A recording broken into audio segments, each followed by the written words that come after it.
Hey, Bryce here. We're going to take a look at how to build a graph in your lab report. So this is the Bunsen burner lab report, the one that we're all using as our first round test. And if you're watching this in a different year, it might be a slightly different one.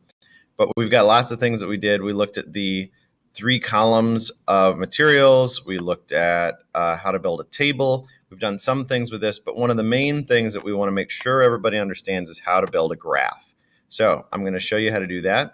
And the core of it is that you come up here to insert. And so you're going to insert a chart. And so you can insert directly from here where you'll build it in Google Docs. But I actually don't like that. If you want to try it, you can. The reason I don't like it is because it's not as much control over the graph as if you were to do it from Sheets. And so I'll click here on From Sheets, and you'll see that it pops up a little menu, and it's going to ask me to choose between the different Google Sheets that I already have, the ones that I have saved. And so there's lots of stuff that's here. You can see from different places that I have Google Sheets, but none of them are what I want. So I'm going to close this. And then instead, I've made this new spreadsheet. I'm going to call this Bunsen Burner Lab. And it's important to save these where you want. And I'm going to do this. And let's see. Let's move this to. I'm going to put this in a spot so that I know where it is. It's important to keep your files organized. So I'm going to put it in my physical science folder. So we're going to say move here. Okay. And okay, that's fine.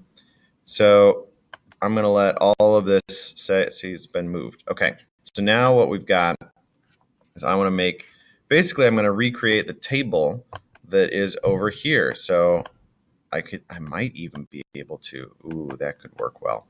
I'm going to take this and highlight everything, and I'm going to say copy, and then I'm going to come over here and say paste, and it's just copy paste is Control C to copy and Control V to paste, and if you do it right, it'll just copy things right over. So now I've got these things. I'm going to say this is my positions, and these are my quantitative data, or let's say section heat ranking. Oh, I should make sure that it looks nice.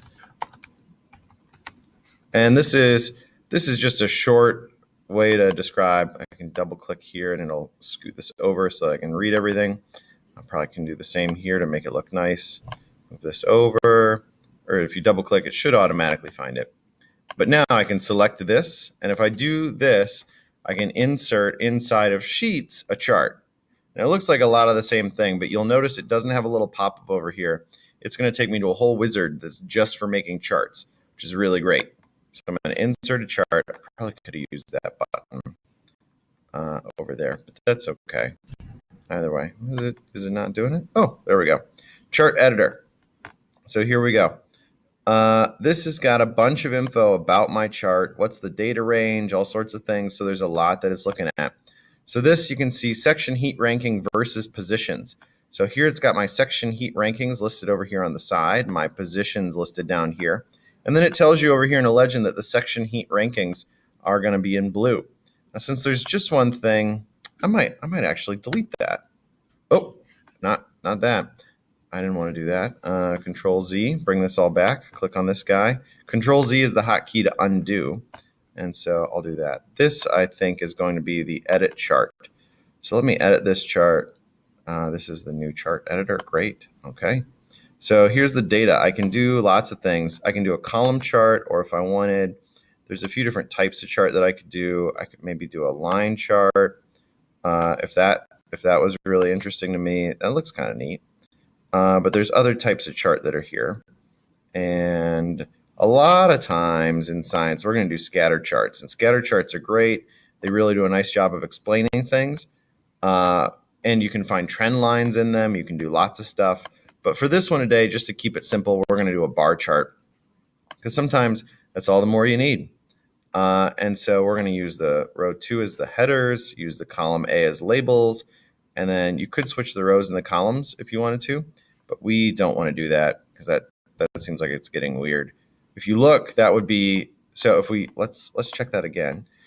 You see here it says A, B, C, D. It took all of my positions and it made them their own things. And then the section heat rankings are across the bottom for positions 1, 2, 3, 4.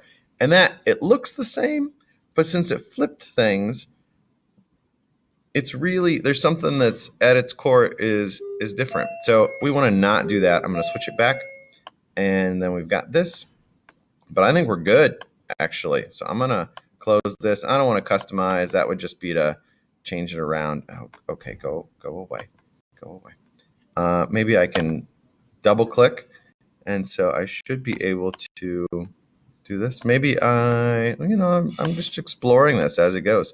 So come down here to graph, and now I want to insert, and let's insert a chart from Sheets.